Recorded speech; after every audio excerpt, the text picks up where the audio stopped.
Bien souvent dans le monde, l'amour n'est pas amour.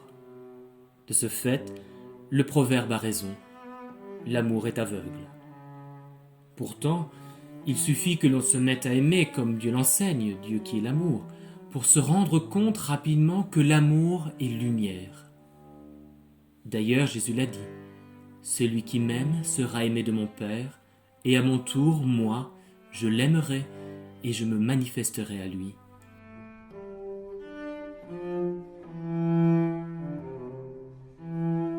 Un brouhaha indistinct nous envahit souvent, surtout quand nous ne savons pas encore aimer Dieu. Voix du cœur et de l'intelligence, voix du remords, voix du regret, voix des passions.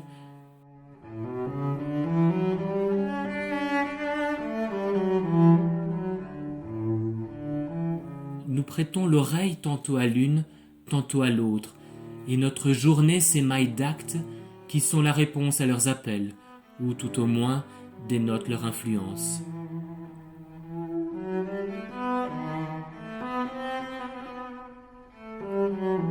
Voilà pourquoi, même si nous vivons selon la grâce de Dieu, notre existence ne connaît parfois que de brèves éclaircies, noyée qu'elle est le reste du temps dans la grisaille qu'une voix plus forte que les autres s'élève souvent pour condamner, comme si la vraie vie, la vie pleine, était ailleurs. Si au contraire nous nous tournons vers Dieu, si nous nous mettons à l'aimer d'un amour vrai, concret de tous les instants, une voix se détache, de temps à autre, dans le concert de toutes celles qui accompagnent notre vie. Mieux qu'une voix, c'est un ray de lumière qui s'introduit dans notre esprit, une pensée presque imperceptible, sans doute plus délicate et plus pénétrante que les autres.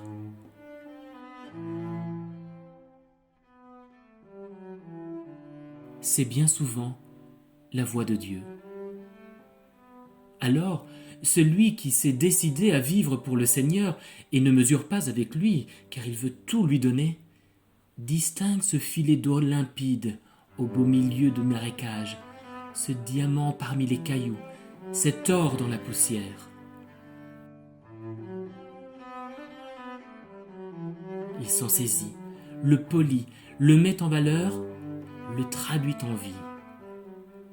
Et si, d'aventure, il a décidé d'aller à Dieu avec d'autres pour que le Père goûte l'amour fraternel qui unit ses enfants, il fait part avec discrétion de son bien à ses amis, afin que ce trésor appartienne à tous, que le divin circule et que chacun apprenne de l'autre, comme en jouant, à mieux aimer le Seigneur.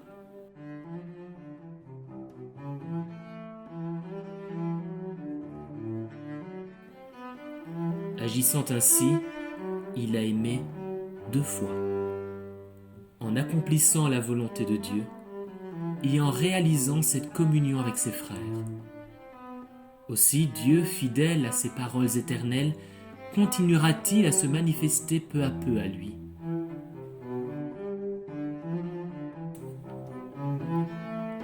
C'est ce que nous pouvons désirer de mieux, jusqu'à ce que toute la journée, notre cœur soit plongé dans les pensées de ciel, au point qu'il en déborde et que notre vie, nourrie par les sacrements, en soit divinisée.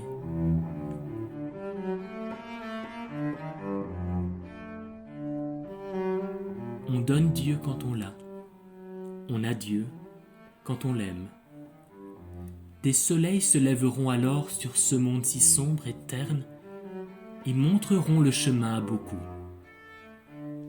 Dans l'effacement d'une vie entièrement immolée au Seigneur, ils apporteront la chaleur, car ce ne sera plus eux, mais lui qui parlera, lui qui vivra.